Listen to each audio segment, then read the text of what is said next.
Hi, how are you? Perfect. Stefan, you are on mute.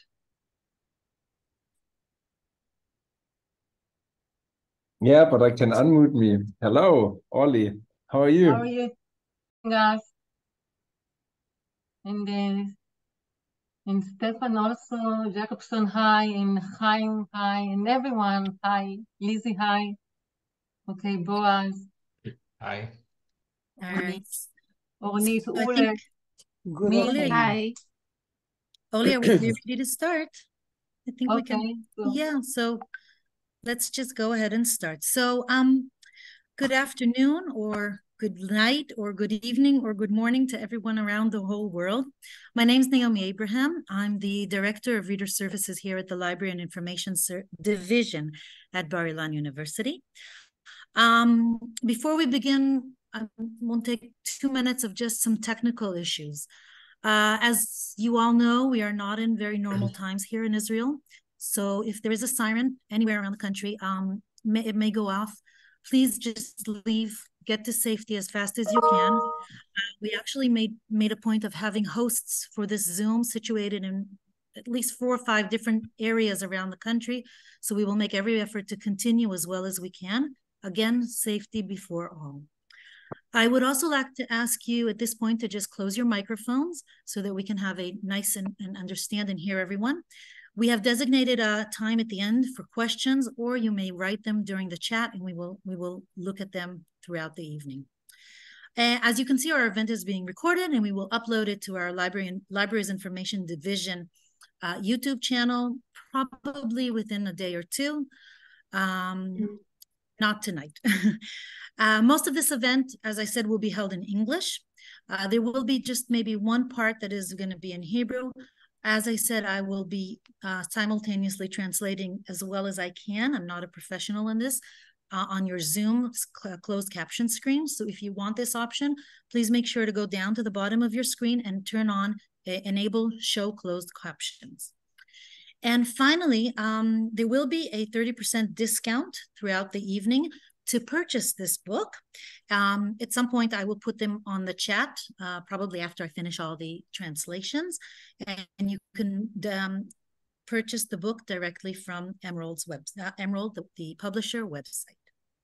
So, with hopes for a quiet event, I am very proud to invite Dr. Olga Goldin, Director of Libraries and Information Division here at Bar-Ilan University, to officially open and host this event.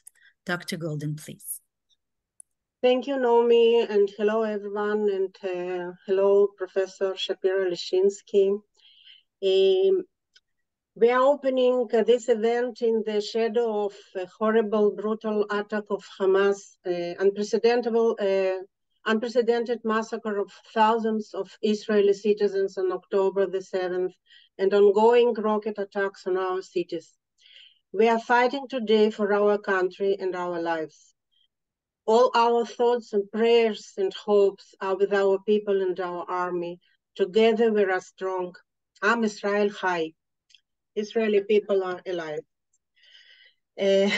I would like to use the word celebration, that today we are celebrating the launch of a new book of Professor Orly Shapira-Lishchinsky, The Power of Team-Based Simulation in Educational Systems Toward Mid-Leaders Mentoring in Periods of Routine and Crisis. Emerald Publishing Limited, 2023. And I'm honored to invite Professor Amnon Albeck, Rector of University Bar-Ilan, for greeting words. Please, Professor Albeck.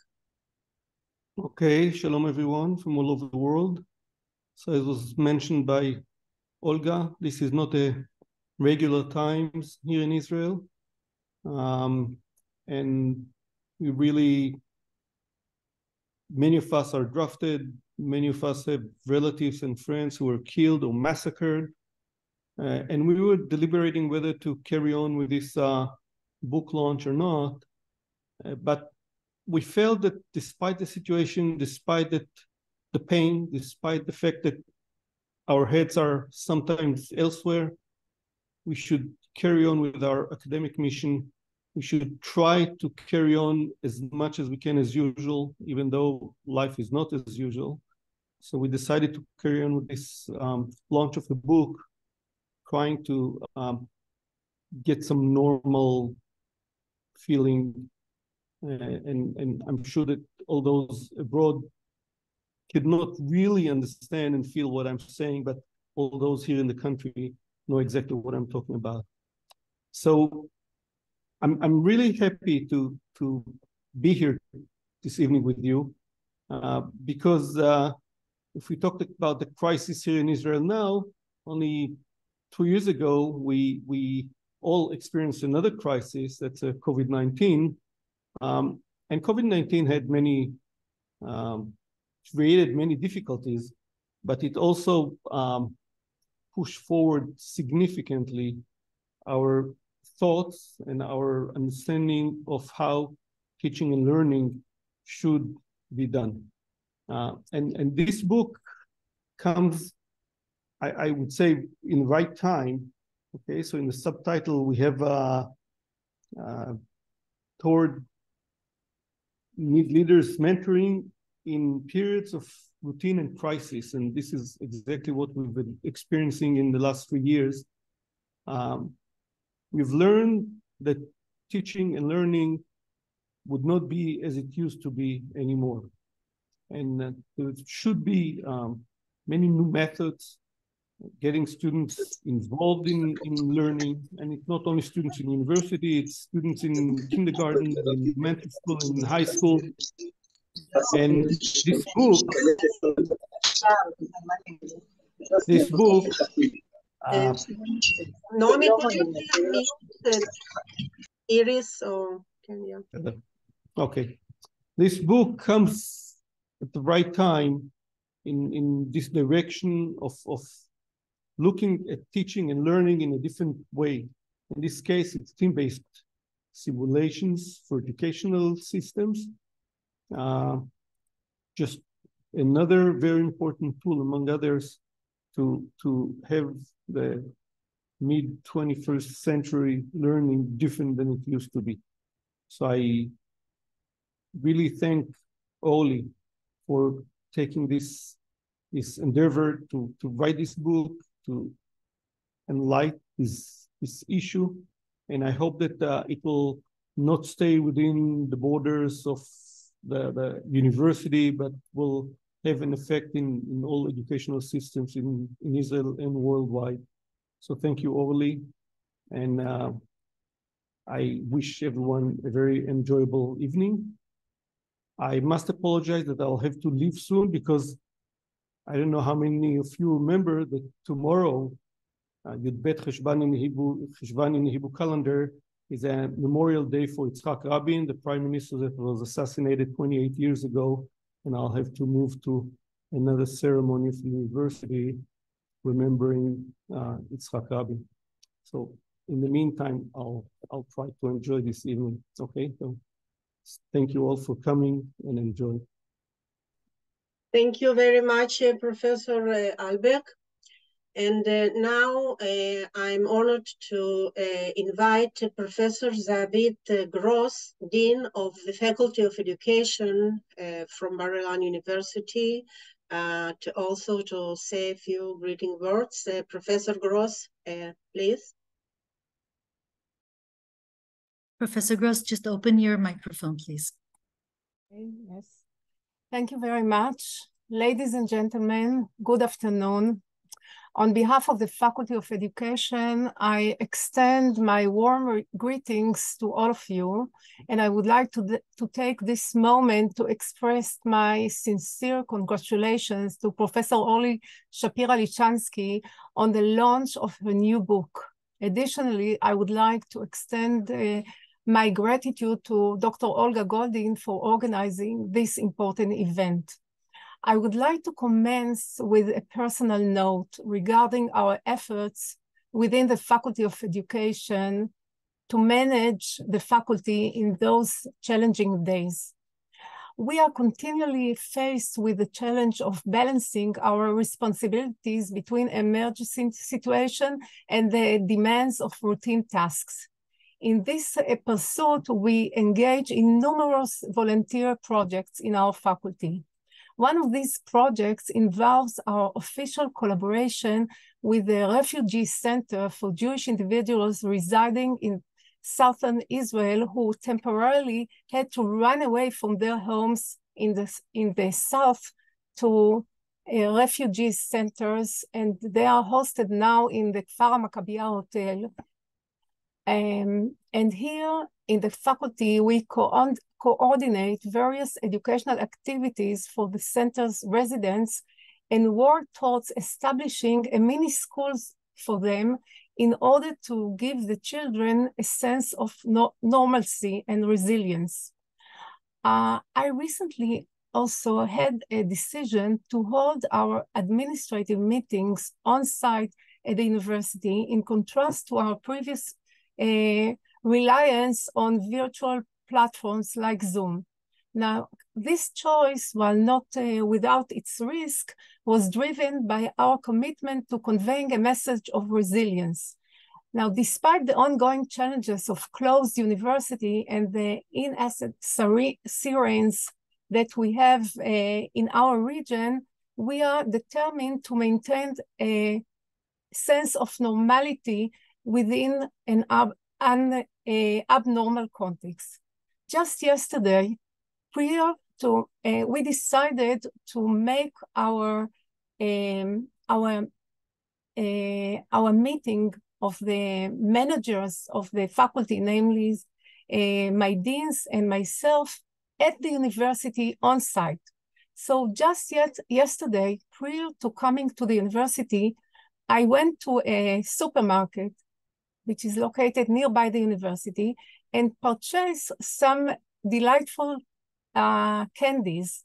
And as I entered the faculty building, I sought out our secretaries who are currently working on a limited basis at the university. And then the first person with whom I met at the building was Naime, our Arab-Palestinian cleaning staff member. Now, our eyes welled up. I know when I saw her, I gave her a whole bunch of candies, and we looked at each other with tears, and those tears reflected not only sorrow, but also a profound sense of solidarity, care, and concern, as well as a shared hope for a better future. It is extremely important for me to convey this message, even in this terrible time. I share this small story to underscore the complexity and human dimension of our work at the university, as well as our profound sense of responsibility. It is worth noting that our university has a significant number of Arab-Palestinian students, and both my staff and I have reached out to them, receiving meaningful messages of support and solidarity. In the near future, I plan to conduct workshops for our faculty members to prepare for potential conflicts between the Jewish and Arab students in the post-war period. And I'm saying it with a terrible feeling, yet I really have this responsibility to convey to you, and especially to our overseas hosts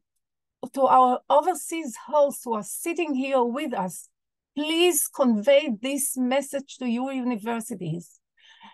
You know, these workshops, which I plan to conduct with my staff members, are really the hope for our future, but they will involve also simulation games and role-playing exercises. You know, for many years, our commitment to peace has been unwavering, despite the challenges and hardships of our people have faced. I would like to express my gratitude to Professor Meira Levinson, who was the first scholar from Harvard University, from overseas, to reach out to me personally with a personal message of solidarity. In these trying times, such expressions of support are very, very important for us. And please convey this message to all other colleagues all over the world. On October 7, 2023, we found ourselves in a state of war as the Hamas prepared a devastating attack against the Jewish, actually a genocide against the Jewish people of Israel. This date marked a new era of hatred, atrocity, brutality, and inhuman brutality. Now,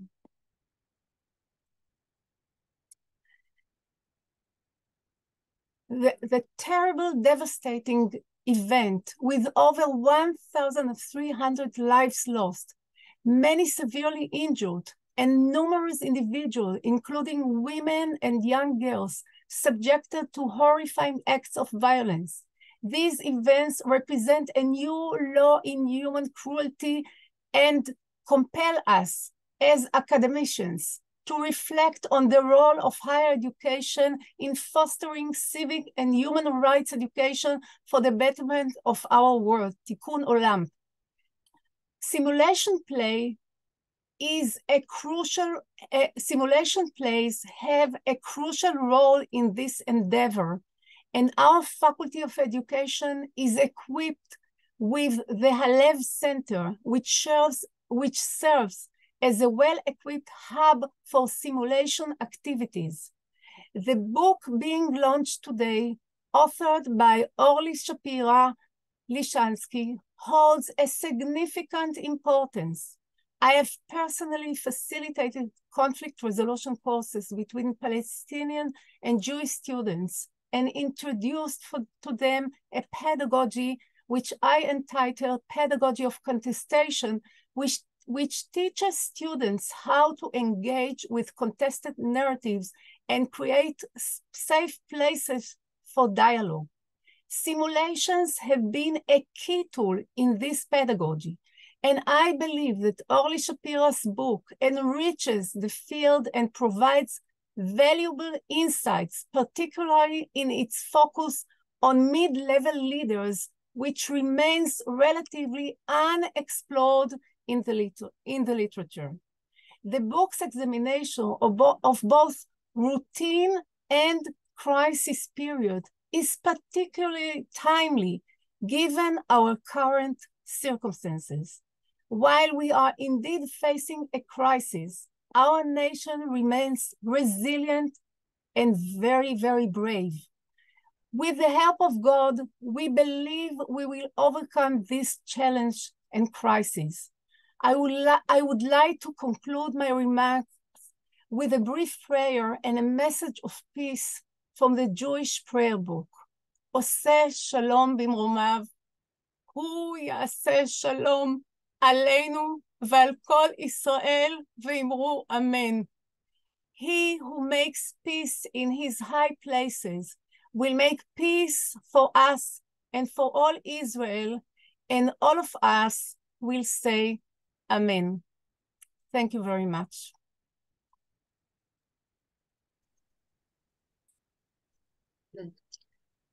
Thank you, Professor Zabit Gross.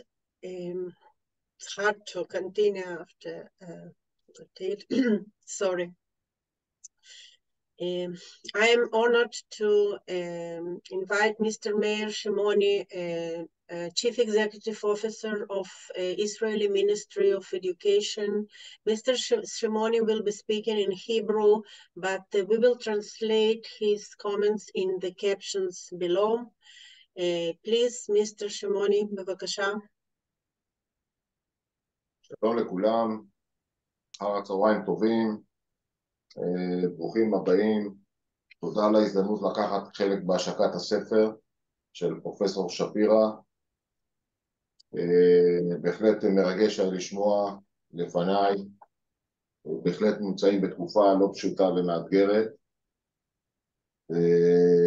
כמו שצוין גם לפניי, מדינת ישראל נמצאת בימים מאוד קשים, ואנו כולנו יחד בכאבם של הפצועים, הרוגים, חטופים. כמו שידוע לכם, בבוקר של ה7 באוקטובר, יום חג שמחת תורה, התעוררנו כולנו לקולות צופרי האזעקה ולמתקפה חסרת תקדים בתולדות מדינת ישראל על בסיסי צה"ל, יישובים וקיבוצים בדרום הארץ. נעמי, translate, please. As much as I can, I hope. I'm trying to get at least the gist of your sayings. Okay. Do you see the translation? Okay. So the translation is also on the screens of each participant who needs it. Okay. Okay. העיניים התקשו ומתקשות לראות את שהלב סרב ומסרב לקבל. מציאות אכזרית, חסרת רסן, של מחבלים ולקיחת חיים באופנים מזעזעים. ביזה, רצח בדם קר, וחטיפה של אזרחים חפים מפשע, זקנים, נשים, ילדים ותינוקות, שכל פשעם שהם יהודים במדינת היהודים. זה לא רשום בזה, אבל אני במסגרת התפקיד וגם ברמה האישית, הסתובבתי בארץ, במיוחד בדרום. אתמול נפגשתי עם חלק מהתושבים ושמעתי, ופשוט דברים שלא חווינו ולא שמענו מעולם. יחד עם זאת,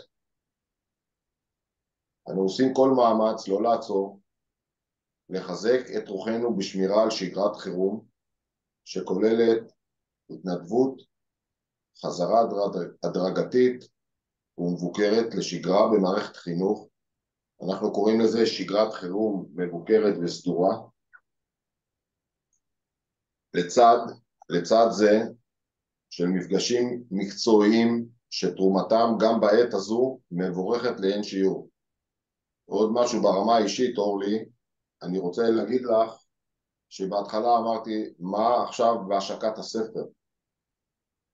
יחד עם זאת אני חושב שזה חלק משמירה על שגרה שאנחנו חייבים לחזור אליה לאט לאט, וזה חלק משמירת החוסן האישי, הקהילתי והחברתי והלאומי שלנו. זה יכול להישמע קצת מופרך, הזוי ואולי גם קיצוני, אבל נראה לי שזה גם בעת הזאת חשוב להשתדל לשמור על שגרה ככל שניתן. אני מבקש לברך אותך, פרופסור אורלי שפירא, להוצאת הספר הכוח של סימולציות מבוססות צוות במערכות חינוכיות, לקראת חונכות של מנהיגים בינוניים בתקופה של שגרה ומשברים. יישר כוח אורלי וברכות על תרומתך היקרה מפז גם למערכת החינוך בישראל בכלל. בנימה אישית, כמי שהחל את תרומתו למדינת ישראל כאיש צבא והדרכה, אני מודע וכמנהל במערכות השונות של מערכת החינוך, וכיום כמנכ"ל המשרד, אני מודע ומכיר בחשיבותן וערכן של סימולציות ומשחקי תפקידים לפיתוח והכשרה של בעלי תפקידים ולחיזוק החוסן שלהם בתפקידם במצבי אי-ודאות ומציאות משתנה. כיום אנו עדים לתרומתן של סימולציות לפיתוח והכשרה גם במערכת חינוך ובספרות המחקרית. משרד החינוך פועל כל העת לטיפול בסוגיית השחיקה בדרכים שונות, ביניהם פיתוח מיומנויות של חוסן ומיטביות, הדרכה והתנסויות בסוגיות מאתגרות, גם בסימולציות אלה וגם ועוד לשימור ותחזוקה של המנהלים והמורים במערכת החינוך בישראל. תודה רבה לכולכם, שיהיו ימים טובים, עם ישראל חי. תודה רבה לך, אמיר. Thank you very much, Mr. Meir Shimoni. And now we will move to the core part of our event. We will start with Professor Orly Shapira-Liszchinsky, our guest of honor, and the reason that we all are here. Professor Orly Shapira-Liszchinsky is the head of the Institute for Social Integration at Bar-Ilan University. Her research focuses on the relationships between perceptions of organizational ethics and teachers' retention and their withdrawal behaviors, such as tardiness, absences, turnover, and attrition. Her work explores the development of ethical codes in educational systems through strategies of leadership and training of team simulation. Her recent studies compare different educational systems in the world.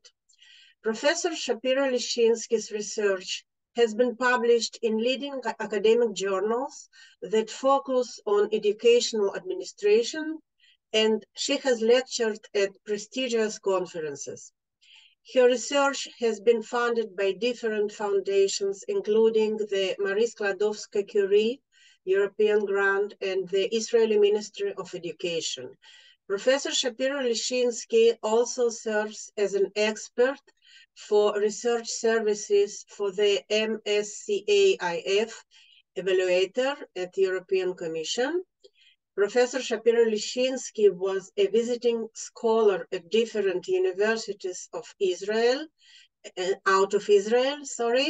like Harvard University, Michigan State University, and others. And she was a research scholar at the State University of New York in Albany, New York.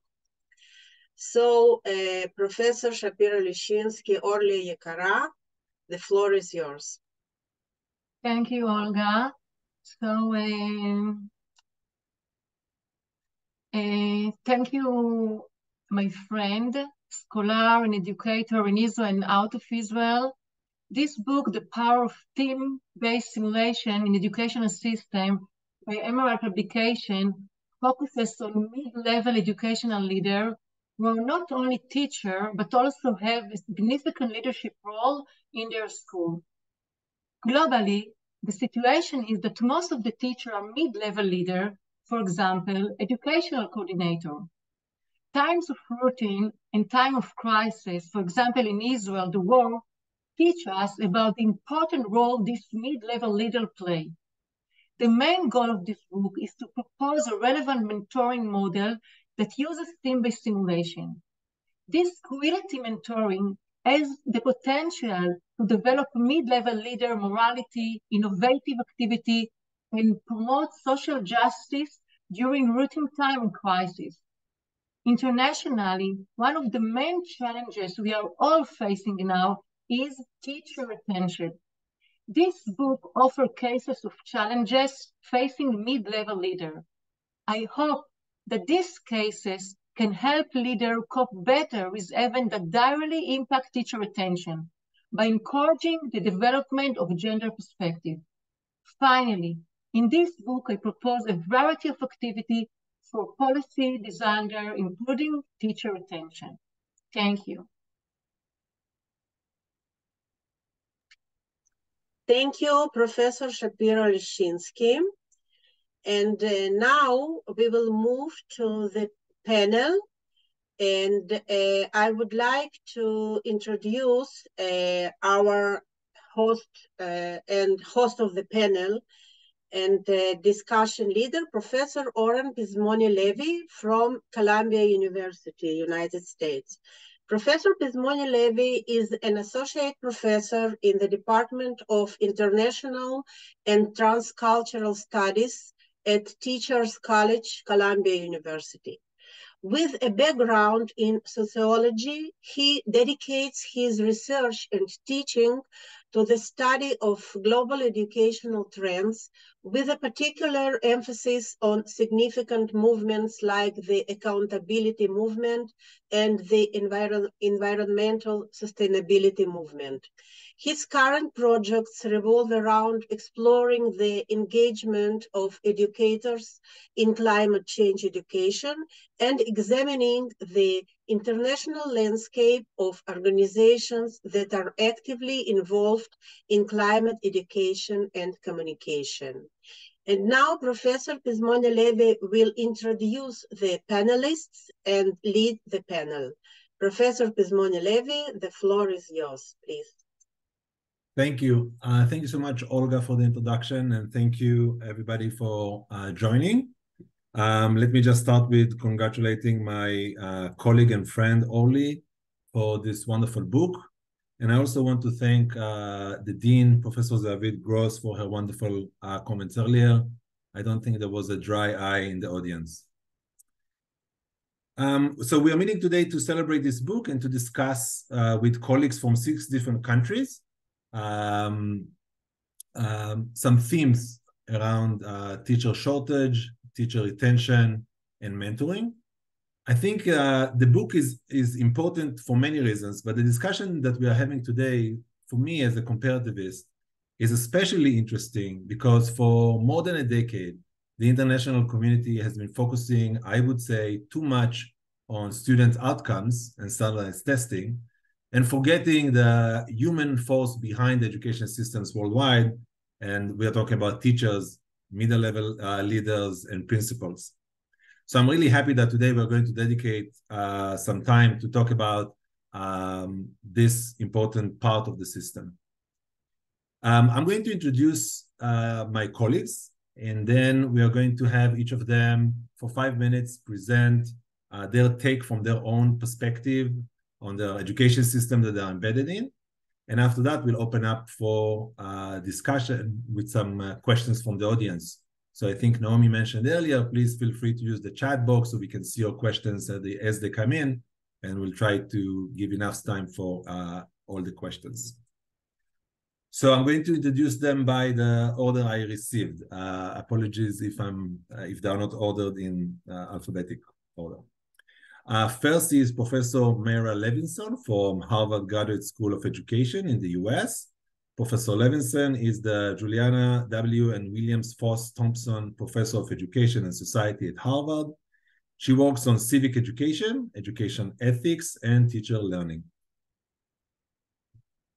Next, we have Professor Xin Gu from UCL in the United Kingdom.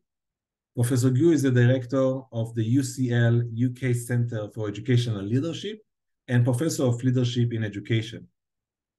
She has directed and co-directed many government and research council funded projects in the areas of teacher professional development, school improvement, and systematic reform and change. She is the past chair of the British Association of Comparative and International Education, and a member of the Research Standing Committee of the World Council of Comparative Education Societies. Next, we have Professor Daniela Akwo from the University of Melbourne in Australia. She is an associate professor in education and the associate dean of learning and teaching in the Melbourne Graduate School of Education at the University of Melbourne. Dr. Akwo is also the chair of the academic board Teaching and Learning Quality Assurance Committee. She has extensive experience in preparing teachers for the profession and developing leadership within the profession. Okay, our fourth panelist is Professor Hong Wang from South China Normal University in China. She is the Dean of the College of Teacher Education at the university.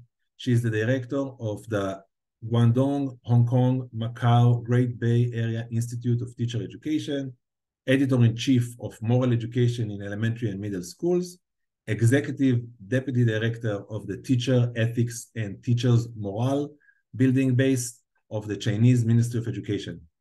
Her main research areas are teacher education and basic education. Next, we have Professor Stefan Huber from the University of Teacher Education in Zug, Switzerland. Among his many roles, Professor Huber holds the chair for Leadership Excellence, Quality Management and Innovation at the Department of Educational Research at the Linz School of Education, Johannes Kepler University at Linz. His research, his areas of interest are organizational and system change, educational management, school effectiveness, school improvement, professionalization of teachers, and school leaders. Last, we have two speakers from Oslo, but I understand that only one will be on the panel, so please correct me if I'm wrong about that. Professor Anne Elizabeth Gunfonsen from the University of Oslo, works as Associate Professor in Educational Leadership at the Department of Teacher Education and School Research at the University of Oslo. Her research interests concern school leadership, education policy, and micro-policy making. She's involved in a series of national research projects and collaborative leadership development programs with schools, including the international successful School Principal Project that changed laboratories in school leadership reform work, also known as Change Lead. She is also involved in a Nordic Educational Leadership Research Network, NordLead. Finally, she's leading a part of the national evaluation of the contemporary curriculum reform in Norway. She's looking into governance and leadership perspectives of the reform and how it works locally. Finally, we have Professor Ruth Jensen from the same university. Professor Jensen works as a professor in educational leadership at the Department of Teacher Education and School Research at the University of Oslo.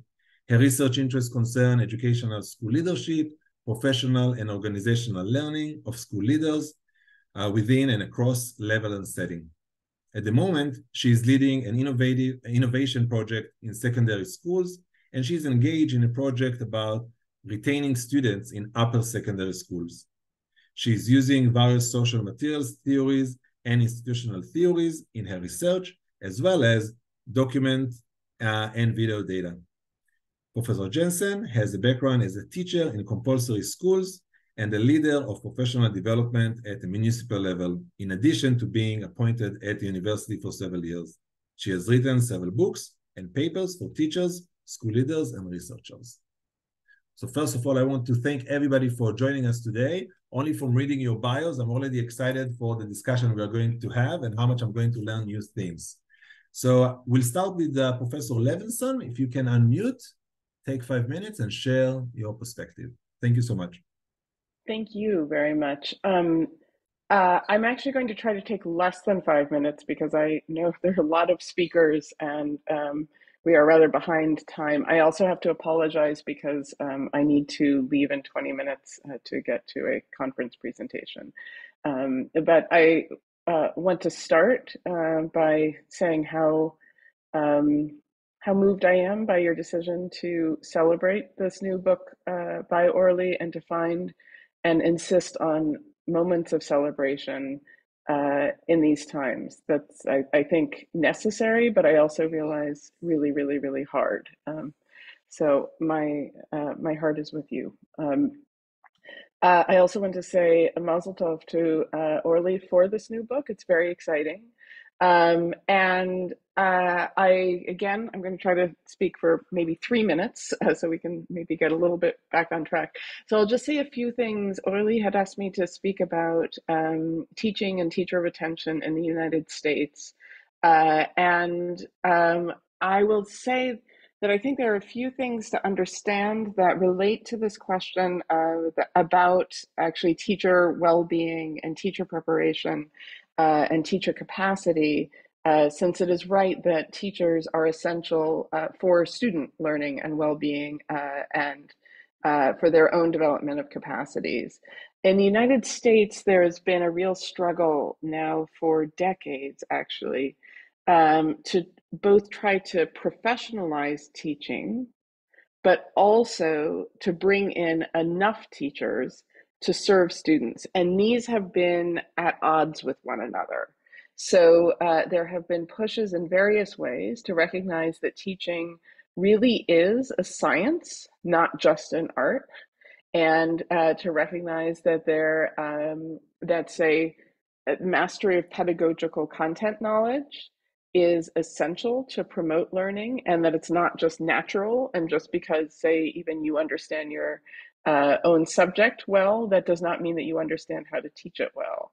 But at the same time, because in fact, in the US, teachers are paid at a much lower average salary than people with their same levels of education can earn in other fields, and because the conditions of teaching just are not very supportive in the United States. In the United States, teachers spend much, much more time in direct contact with students than in many other countries. They have less planning time, they have fewer professional supports, etc.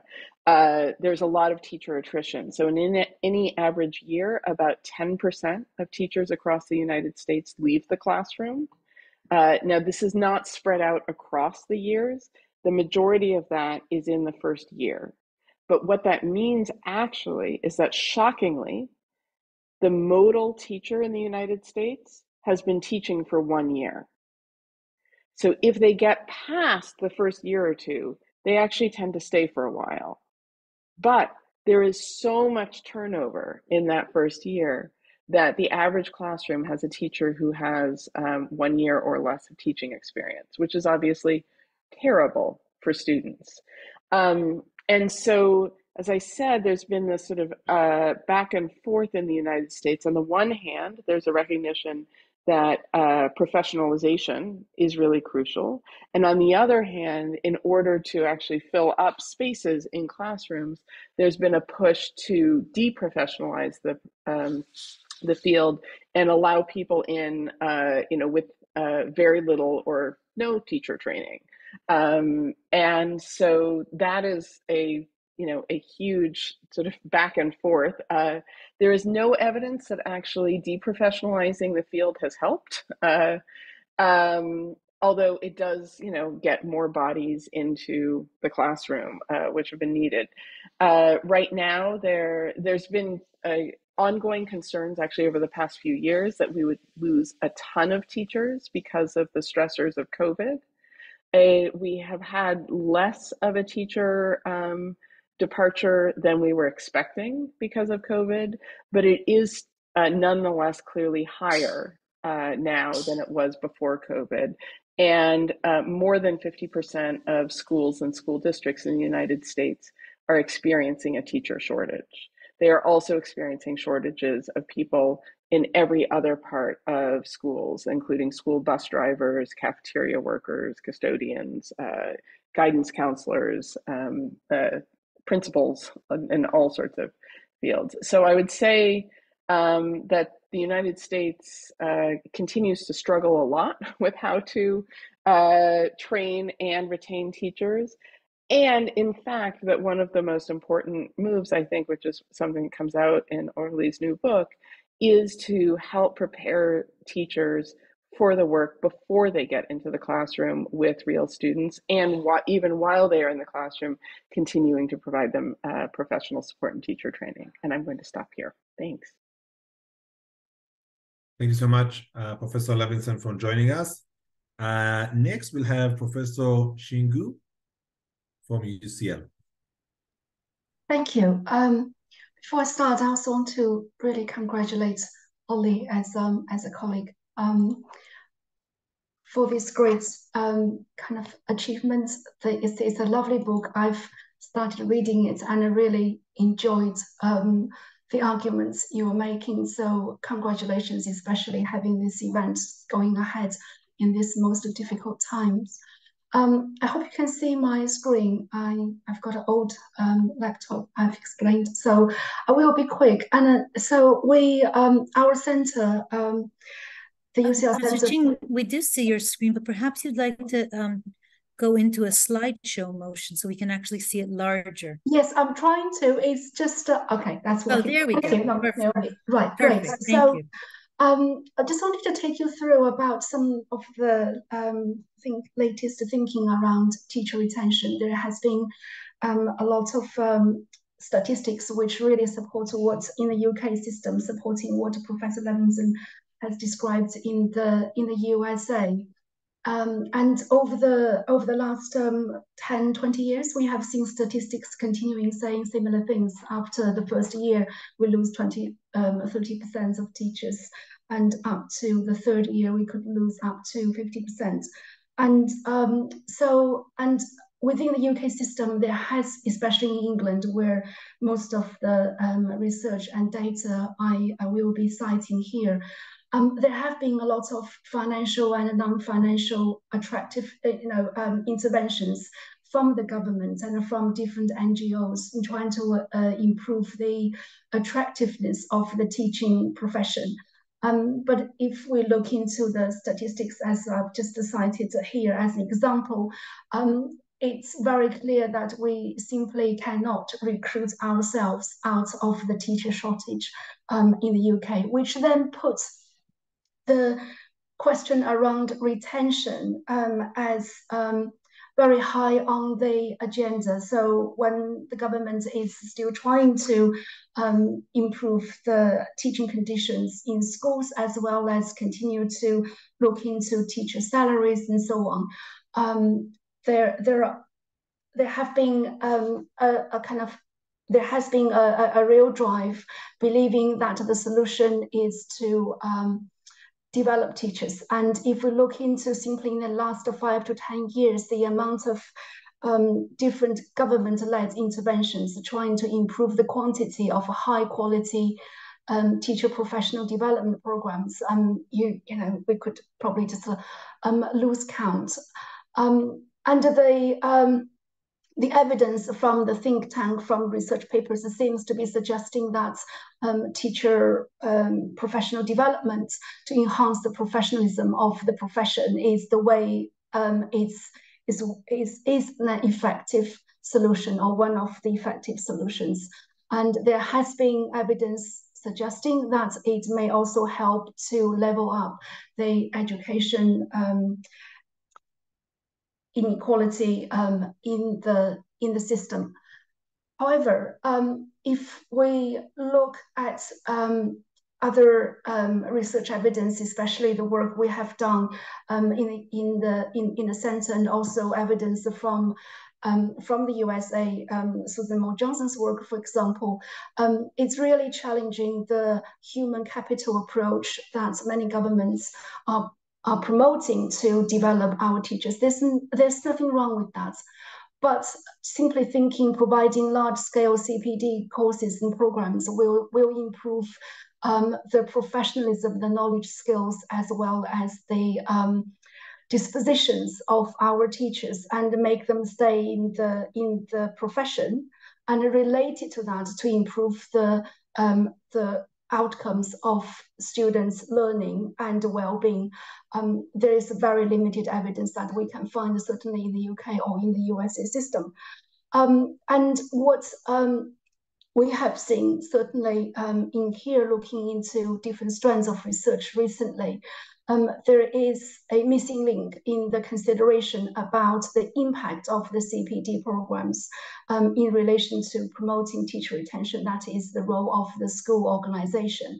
Kind of assuming, and we all know from research that schools are different, and in order to understand how and where teachers are more likely to stay, we really need to consider in the systems reforms about teacher development and the teacher retention, to consider the role of the professional work environment and the resources and support that teachers are learning individually, but also more importantly, collectively within the school system, so that they are able to use their learning in the classrooms and in the schools.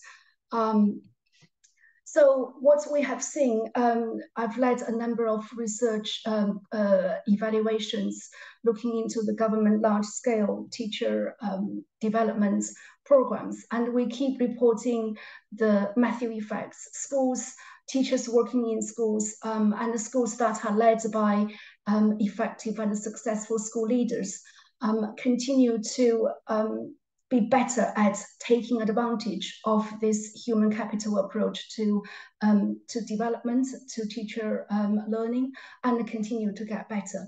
And what is really problematic is those kind of large-scale human capital approach to teacher development struggle to reach those schools and the teachers who are in need of most support, and therefore return and stay. So the arguments we certainly in the way we analyze teacher retention, it is perhaps more important. One of my favorite close colleagues Sir John Dunford wrote in his book, perhaps we need to look into retention first and recruitment second. Once we make teaching more attractive as a profession where our teachers enjoy the professional fulfillment, and to really teach to fulfill the hearts and minds and the hands.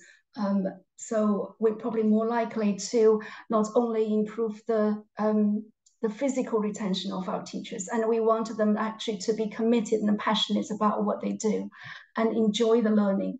So if we cannot find the answers to a question, and sometimes perhaps we're asking the wrong questions, and hence my title at the beginning, because one question that continues to come back to us is this one I put on the slide. Despite the same challenges, but we continue to see some teachers, and many teachers, actually the majority of our teachers in different kinds of schools continue to be willing and able to fulfill their original call to teach, whereas others struggle. And so this led us to, I'm not going to go to the details about this structural equation model, but it's kind of showed the end outcome on the right-hand side is about teacher retention. And we really wanted to understand that this yellow boxes, because in the UK system currently, there is a 2-year compulsory teacher development programs for all early career teachers. By the time they finish teacher education, initial teacher education, they move on to have this 2-year compulsory government fully funded teacher development programs as a policy initiative to return our teachers, so for teacher recruitment and retention.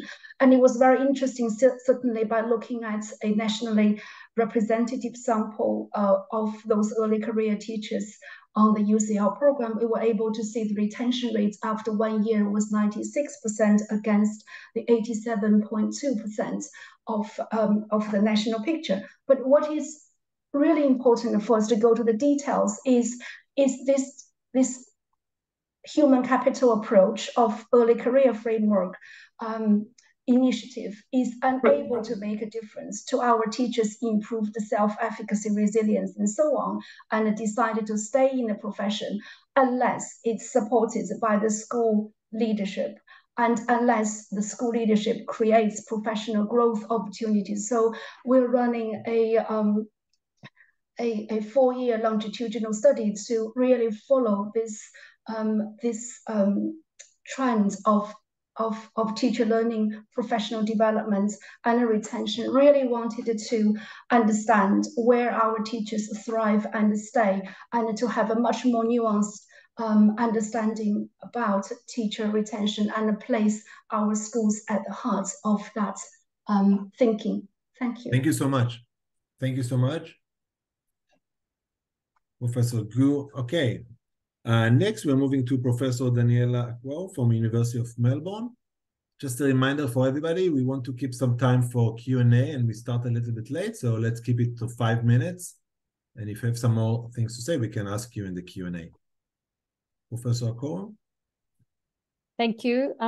I am probably the one that is the most further away from everybody in Australia. I just want to say that although we are very far away, we are watching every day, and we support you, and we are with you in everything that is happening.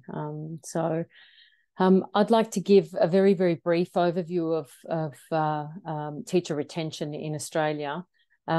Like many other countries in the world, Australia is experiencing an unprecedented crisis in teacher recruitment and retention. So in the state of Victoria alone, we currently need 3,500 primary and secondary school teachers in schools. We have a situation where in schools, principals often talk about putting an advertisement in a paper, and where they would normally get 30, 40 applications, they barely get 1 application. And these are very popular schools, inner city schools, and they are struggling. So what we are seeing is an exacerbated crisis.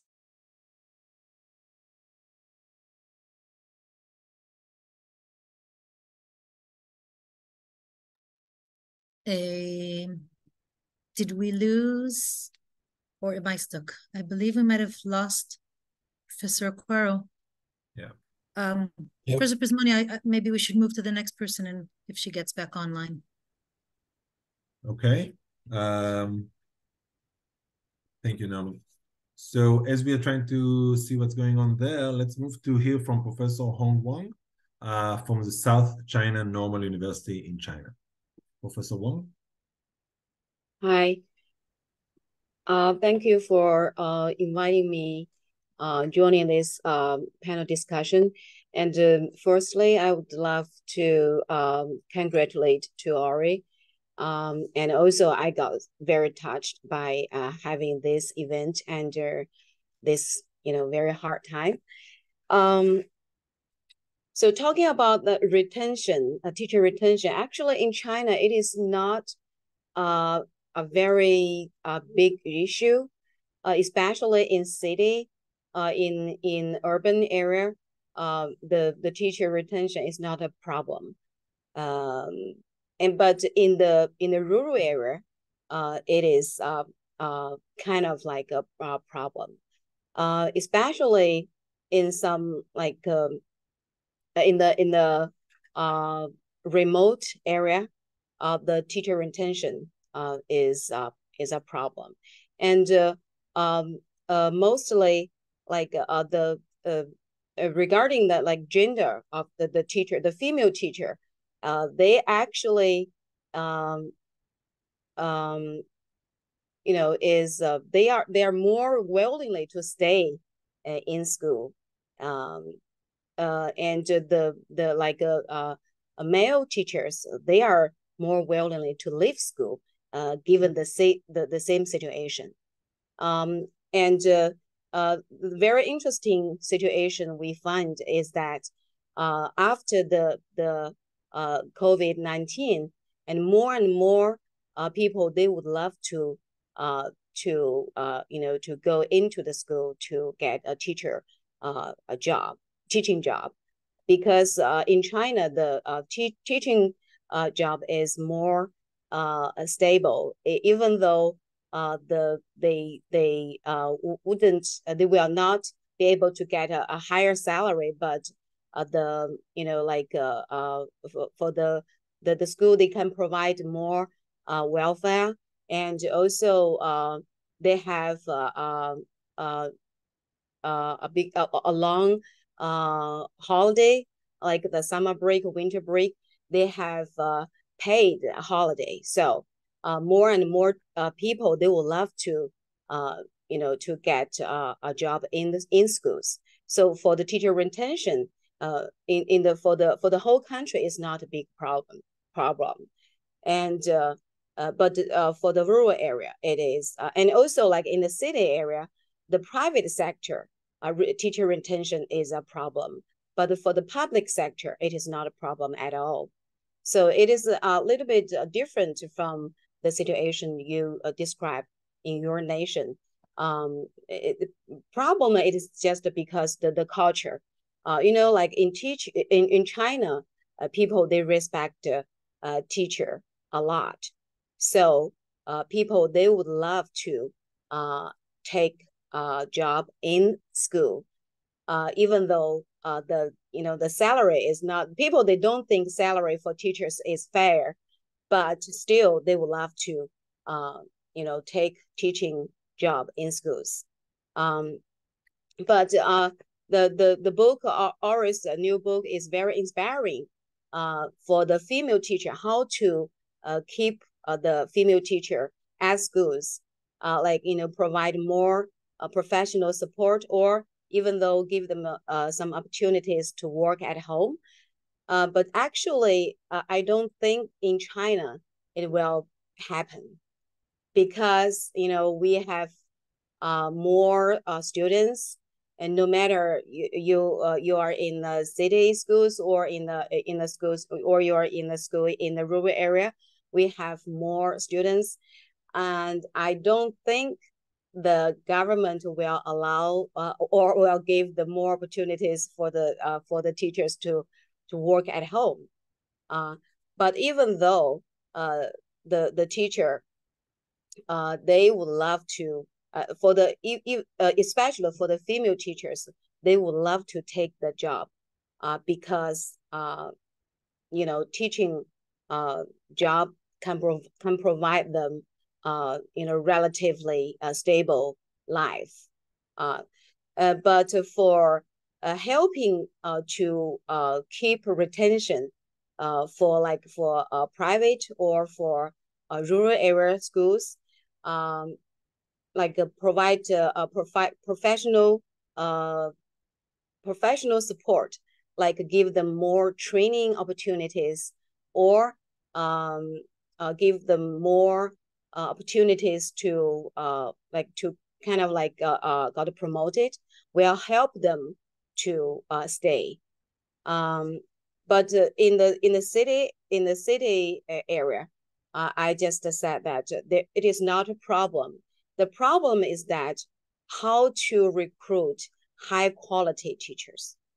And actually now in China, getting a job in a school is very competitive. More and more people, they would love to take the job in schools, just because, you know, after the COVID-19, people, they feel like working at a school can provide them a very stable life.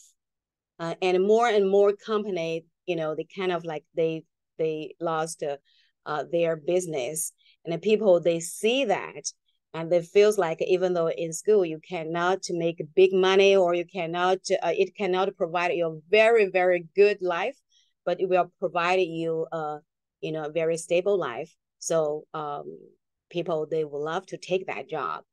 And also, like in China now, more and more very elite university graduates, they would love to take the teaching job in school at all. So, and right now in China, the government is now encouraging more and more graduate students from like some elite university like Tsinghua, Beida, and also other very elite comprehensive universities graduate to you know, to go to schools. So we are now talking about the retention. Actually, we are now facing a challenge of how to recruit high quality teachers, and instead of like just you know, like a regular retention.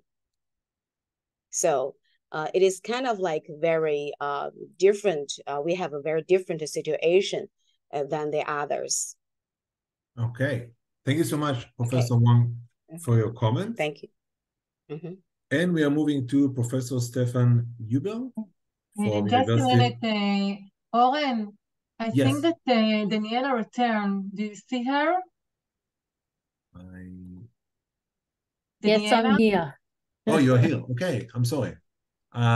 Would you like to continue from where we stopped? I think she's frozen again. It seems so.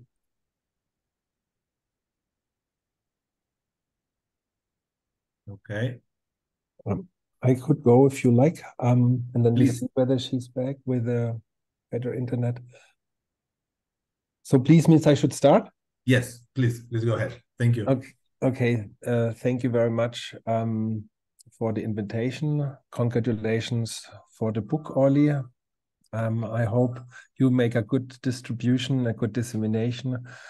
Of course, we all are very sorry for what's happening. We really share your feelings. I just have, with another project, meetings with Israel, with Ori, with Ellen Goldring and others, and I'm very, very deeply sorry. And I speak that on behalf of all my colleagues in Germany, Austria, and Switzerland. To the topic, and I maybe draw a little bit of what was said. I think we have a quantity and a quality problem at the same time.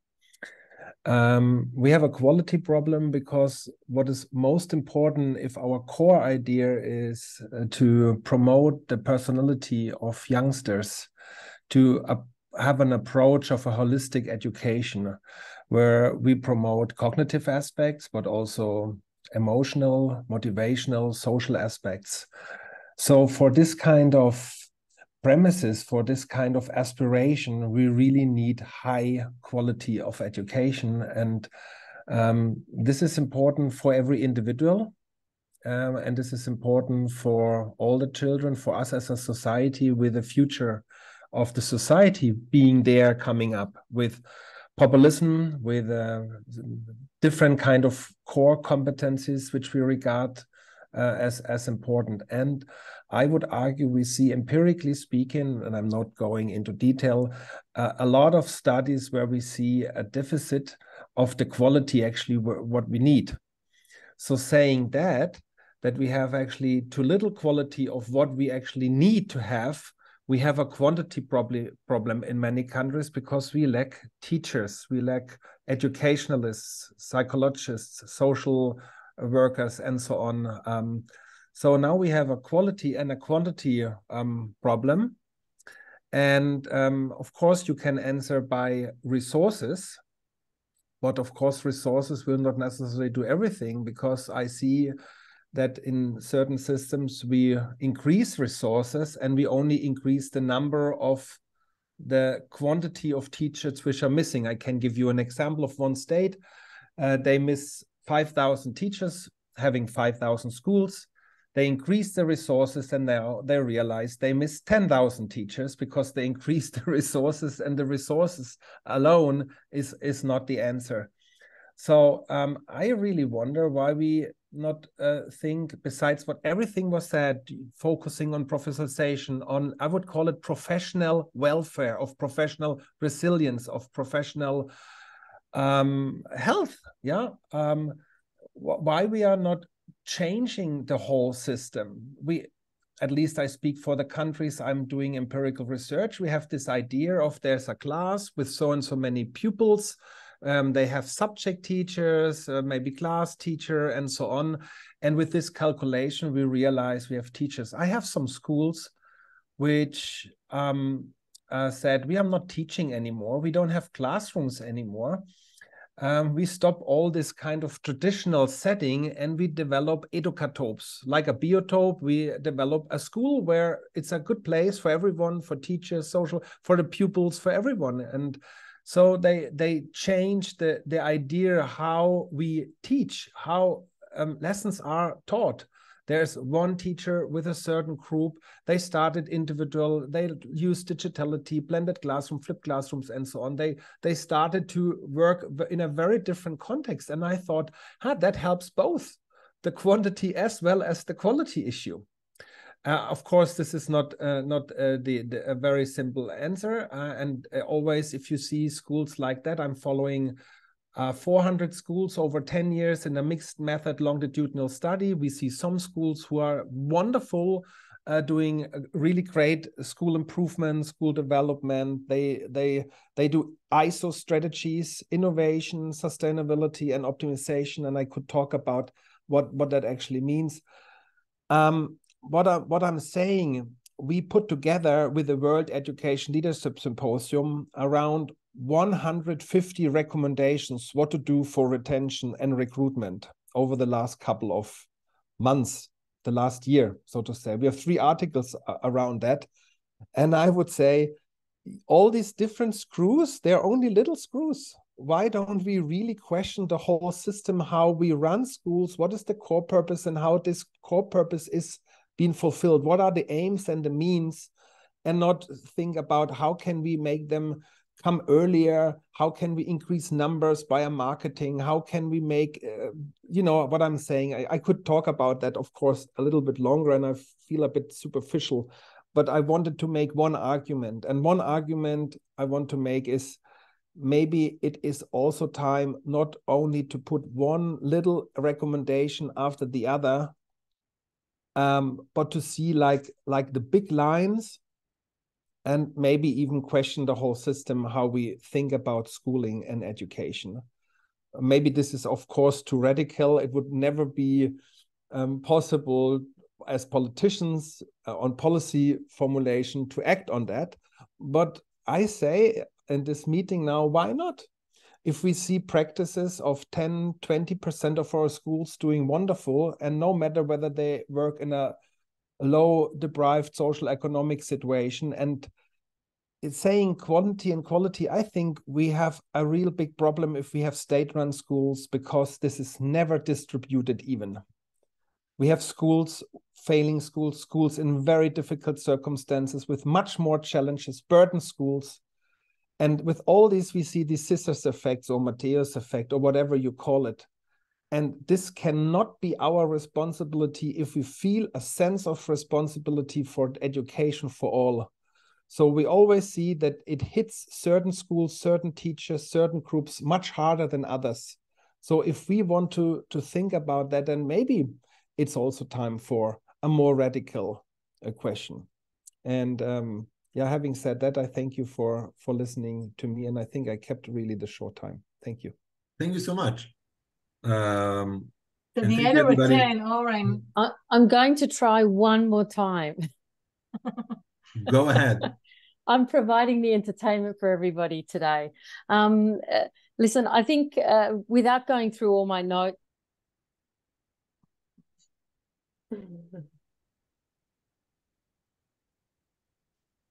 okay. No, it doesn't work. Okay, my apologies, everybody.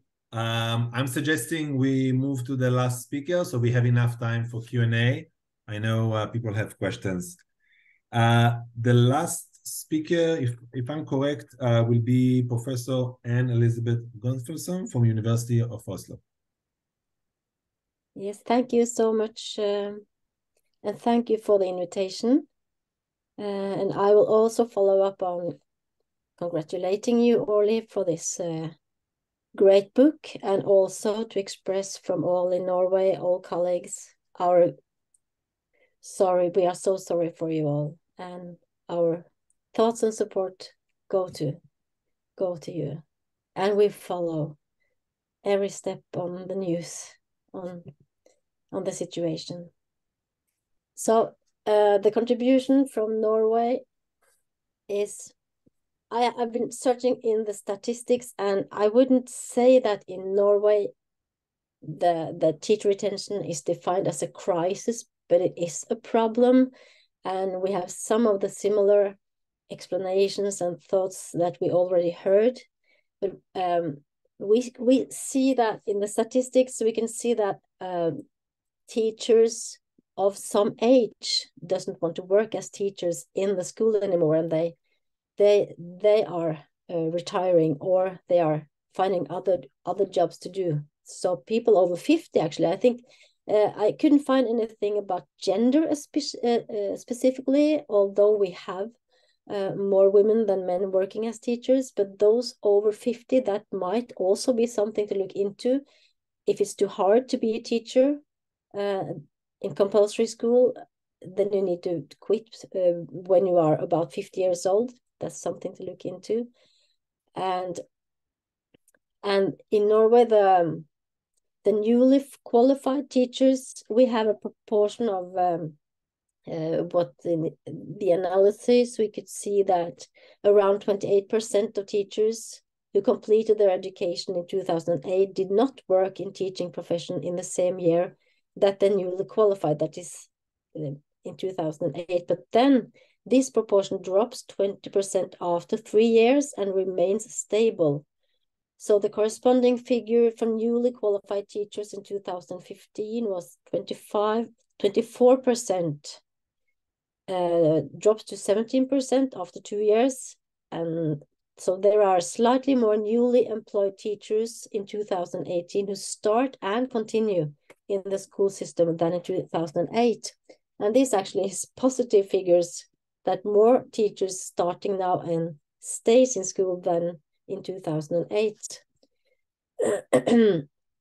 So, but the causes of why teachers say that they quit their job is its lack of guidance from school principals, and they don't feel prepared enough after the training for their teaching role. And that is also about meeting the more demanding group of students and also more demanding groups of parents, which they say, report that they don't feel prepared for. And also in Norway, we have the possibility to hire people without teacher training. So that might be a reason why we don't have a big crisis in not having enough teachers, because you actually can work as a teacher in Norway without having teacher education. Also, the assumption of why teachers might leave their work in Norway is that we have an increasing use of violence from students to teachers. Teachers are experiencing verbal abuse and other abuse from students. And also there has been the last 2 years difficult to recruit student teachers. They are not applying for teacher education, and that's also because it's quite new that all teachers in Norway are now expected to have master's degree, and that's following up by the Finnish model of all teachers needing to have a master's degree, and then we see a decrease in young people wanting to be teachers. So this might be a bigger problem in a quite near future. I think that is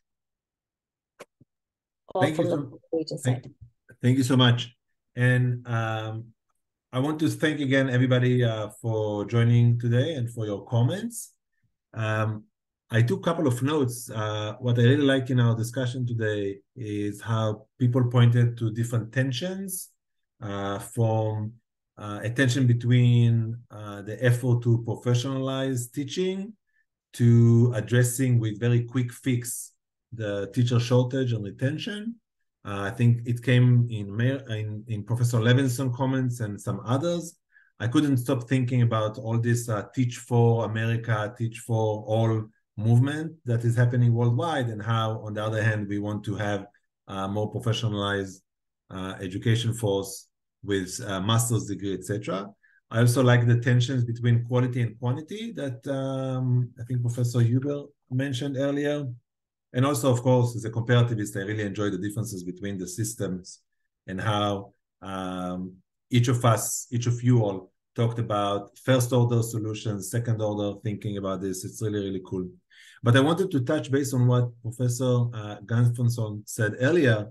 One of the things that I find really interesting in the teacher shortage, teacher retention discussion is that according to the recent OECD Tally survey, only one in four teachers worldwide believe that their profession is valued by society. And if that's where we are right now, and the numbers are actually going down in some countries from 2013, I think we are hitting a serious problem. And I hope that reading the book and other innovations coming from Orly's work and I hope we will be able to find some useful interventions. So we have 10 minutes, and I invite the audience to submit your questions. We can use the chat, and if people are too shy on the chat, I'll also maybe suggest that you raise your virtual hand and I'll call you up. If you can come up with a short question so we have enough time for response. Well, I think that Daniela returns, so maybe we will try just one time because you prefer something about Australia. Daniela, are you here? I'm frightened to talk. Every time I don't touch anything. Every time I speak, there's a problem. All I want to say, we have many of the things resonate with us. So while people are writing questions in, we have the same thing. We have the teaching is seen to be a very low social status profession. Working conditions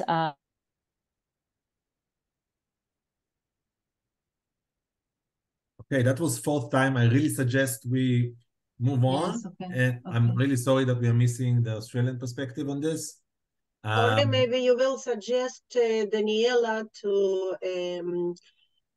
to contact to Zoom via her mobile phone. Maybe it will be best if she would like to continue anyway. Okay, time for questions. We have 8 more minutes. If anyone has a question for any of the panelists or...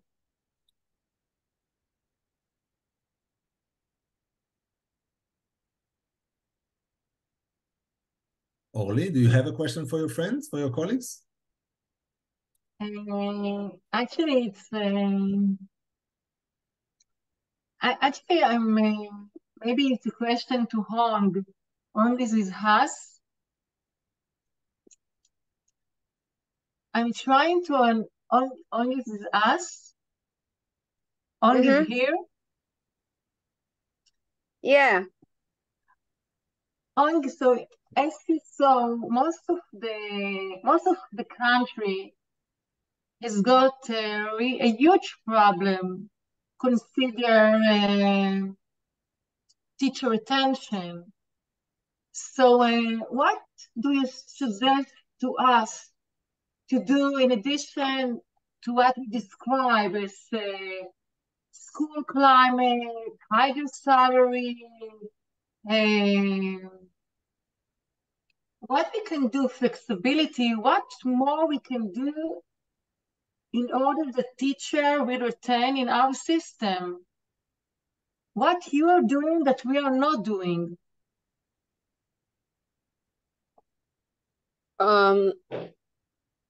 You mean my suggestion for your system? Yes. So I don't know whether my suggestion is you know, functional or not, but based upon my you know, like Chinese culture, I think the school climate is more important for keeping teachers staying. You know, like increasing salary is not easy. You know, especially for like for the area which has the retention problem normally is in the rural area, and they are kind of like their lack of like budget resource, financial resource. So it is not feasible to increase the salary to keep teachers. And the thing we can do is that to you know, build up the good school climate, to make the teachers feel it's kind of like you know, like they have more ownership of schools. And like, you know, we have done a survey among 400,000 rural area teachers, and you know, the findings tell us the better the school climate is, and the more willing the teacher the teachers, they were more willing to stay. So and also like if the principal more supportive for the teachers, and the teachers will be more willingly to stay. So and so for my vision is about that is you know, we maybe the one thing we can do is for the like you just mentioned, the mid-level leaders and also the principals, provide more support for them, and to build up more positive school climates, to make them feel you know, they can have stronger ownership of schools. They have closer relationship with colleagues, with the students, and that probably be a better in a way to keep them. Thank you. I don't know We are whether doing it, but it doesn't work. Oren, have you got another question to the participants? No, the audience is very quiet. So we have 4 or 5 more minutes, and I thought maybe we can go around the panelists and ask them, what is the one question that we are not asking yet in this area? If you had resources to do a new study on this, what will be one question that you think that we should ask ourselves? I'm really curious to see what's the response. And Professor Jensen, if you want to join on this opportunity, please go.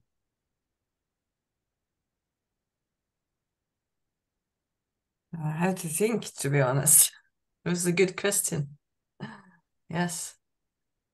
Maybe more, I'm not sure if much of the data is from individual self-reports. I think it's possible to make questions more in another way, more combined with observation, for example, and more contextual interviews, for example.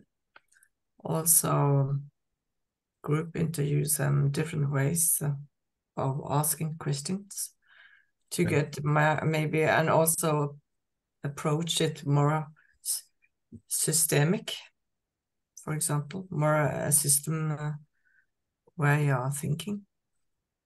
At same, also by interviewing groups, possible to get negation and reflection and more dynamics. And so it's always a good thing to look at how the data have been collected, and how do we know this? How have we got the knowledge so far, and how might it be possible to get other layers of this complex area? Great, thank you so much. Others? I can, Owen. Go ahead.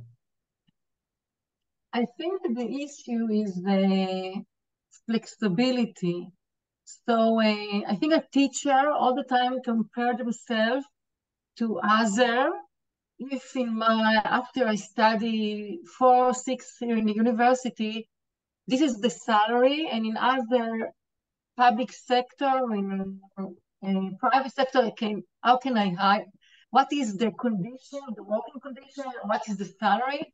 So maybe to find out whether flexibility, for example, hybrid teaching from home and teaching from school, whether it will retain our teacher, which means whether if we will do working condition similar to other public sector, whether we will keep our teacher. Okay. Thank you, Orly. Professor Gunfunsen? Very shortly, I think we need to address what the teachers tell us, that they are not satisfied with the status of their work and the salary. So maybe we need to ask questions about career paths. So when you become a teacher, do you need to be a teacher all your life? What can you compare it with? Because that's the case in Norway. They are not satisfied with the salary and the status. Wonderful. And I think we'll go to Professor Gu from UCL. Final comment? Thank you. It's a wonderful question. Because we are more interested at the moment to find out how, especially early career teachers, are better mentored by more experienced and by their mentors in the school system, so that they can enact their learning in the context. Salary is quite interesting one. There was a report people may want to read. It's called Doubling for Nothing. That's based on a large scale development work in Indonesia. They doubled teacher salary in the whole nation, but resulted in very little evidence on any kind of impact. And there's also a systematic review coming out a couple of years ago saying raising salaries seems to be able to attract more teachers into teaching, but it doesn't have the power to keep them in teaching. So, and I think as researchers is probably, certainly we feel it is necessary for us to work as a collective team to bring our expertise together to understand the nuances of all the different factors at different levels impacting on teacher retention, and so that we're able to answer the questions with more robust and a multi-perspective evidence. And I think at the heart of that is how we looking at the existing system that's enabling those who are already in to actually wanting to stay. Wonderful. Thank you so much, everybody, for engaging this question. I am returning the mic to Naomi. No, to Professor, to Dr. Olga Goldin, please. My apologies. Okay. No, it's okay. Still not professor. Okay. Thank you. Thank you, Oren. Thank you, Professor Epismoni-Levy, for leading this panel. And thank you all panelists for very interesting and fruitful discussion. I think maybe we will have more time for free talk after we will finish. But now I would like also to thank all of the participants in today's event, and also thank you, Professor Amnon Albeck, Rector of our university, and Professor David Gross, Dean of the Faculty of Education, and Mr. Meir Shimoni, Chief Executive Officer of the Ministry of Education of Israel.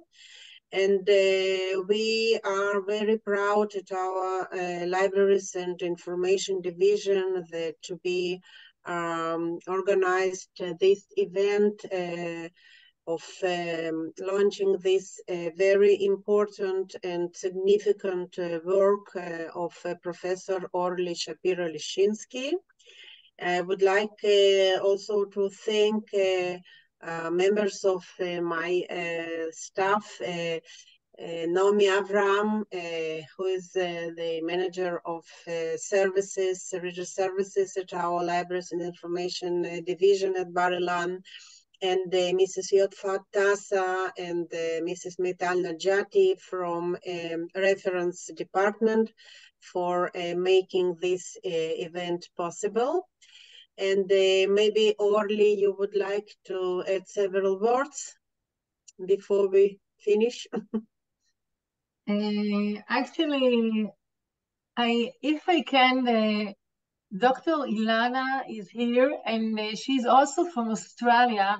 I don't have what to add, but I will be happy if she can say a few words about the situation in Australia since we didn't hear Daniela. Can we? Ilana, is it okay? Yeah. Okay. Only a few minutes because we are in the end. Yeah, well, just a few very quick things. So one of the issues that we're seeing with Australian teachers is that there is too much, and I think many nations are seeing the similar issues. There is a lot of focus on standardized testing, issues of workload, emotional labor. And I think one of the things that we didn't mention is the ethical components of teachers' dissatisfaction. And Doris Santoro is talking about it in American schools, but we're seeing that in Australian schools as well. So teacher demoralization, having all kinds of ethical dilemmas that they are facing in schools. And so this is also one of the sources of high levels of teacher turnover in Australian schools. So, thank you. Yeah. So What I have to say, Olga, is only thank you for all the team in Bar-Ilan University, our rector, our dean, and all the staff in the library, and all my colleagues in the university and abroad. I really appreciate your effort to in this Olga and whatever to join this meeting. I think that it gave me a lot of idea what to think and what to study and what to continue to study. So thank you, everyone. Thank you, everyone, for your participation, and good evening. We will not close immediately the Zoom. We will only stop the recording. And congratulations once again for Professor Orly Shapira-Liszchinsky with the new book. And as I told, we will not close immediately, so you can just feel free if somebody wants to tell something. You know, when guests are leaving, they